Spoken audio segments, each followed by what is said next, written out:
মধ্যে বলে দিয়েছেন স্পষ্ট করে, আওয়ালাম ইয়ারাউ ইলাত তায়রি ফাওকাহুম সাফাতিন ওয়া ইয়াকবিদনা মা ইউমসিকুহুন্না ইল্লার রাহমান।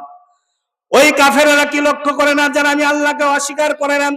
তারা কি একটু লক্ষ্য করে না, একটু চিন্তা ভাবনা করে দেখে না? এই যে বিজ্ঞানীরা যে বিমান আবিষ্কার করেছে, এই বিমানের থিওরিটাও আল্লাহ বর্ণনা করতেছেন, এটাও এসেছে কোরআন থেকে। বিজ্ঞানের আরবি হলো কি বলে, বিমানের আরবি হলো তয়রা। কোরআনের মধ্যেই তয়রার কথা বলেছেন আল্লাহ এভাবে। তারা কি লক্ষ্য করে না ওই পাখির দিকে, যে পাখি তার ডানা মিলিয়ে মহাশূন্যের উপর উঠতে থাকে? কে তাকে এই সক্ষমতা দিয়েছে? ইল্লার রহমান, তাকে তো এই সক্ষমতা দিয়েছে আল্লাহ রব্বুল আলামিন। বলেন সুবহানাল্লাহ। এই পাখি থেকে বিজ্ঞানীরা পাখি থেকে গবেষণা করে, কোরআনের এই আয়াত থেকে গবেষণা করে আজকে তারা প্লেন চালাচ্ছে। বলেন সুবহানাল্লাহ। ভাইয়ের আমার, বন্ধুরা আমার, বিজ্ঞানীরা এসে বলল যে এই পৃথিবীতে যে সূর্য আছে এবং চন্দ্র আছে, সূর্যের একটা নিজস্ব আলো আছে, ঠিক কিনা বলেন? কিন্তু চন্দ্রের কোনো নিজস্ব আলো নাই, চন্দ্র আলো নাই সূর্য থেকে। আর এটা শোনার পরে, আবিষ্কারের পরে গোটা বিশ্ব মাতোয়ালা হয়ে গেল বিজ্ঞানীদের উপর।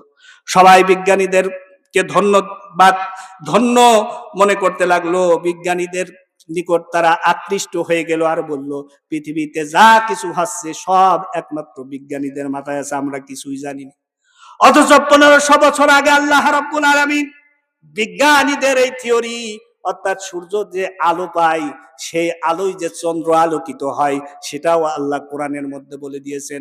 তাবারাকাল্লাযী জাআলাশ শামসা বুরুজাও ওয়া জাআলা ফীহা সিরাজাও ওয়া কামারাম মুনীরা।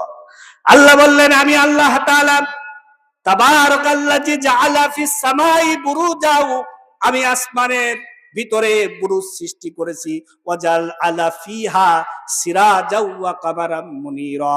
এরপরে আমি আল্লাহ রাব্বুল আলামিন সেখানে সূর্য সৃষ্টি করেছি, ওয়া কামারাম মুনীরা, আর আলোকিত চাঁদ আমি বানিয়েছি, যেই চাঁদ আলো দেয়। এই মুনীরা শব্দের অর্থ হলো চাঁদ আলো পায় সূর্য থেকে। বলেন সুবহানাল্লাহ। তাইলে মুসলমান ভাইরা আমার, যেই কোরআন এত বিজ্ঞানময়, যেই কোরআনের মধ্যে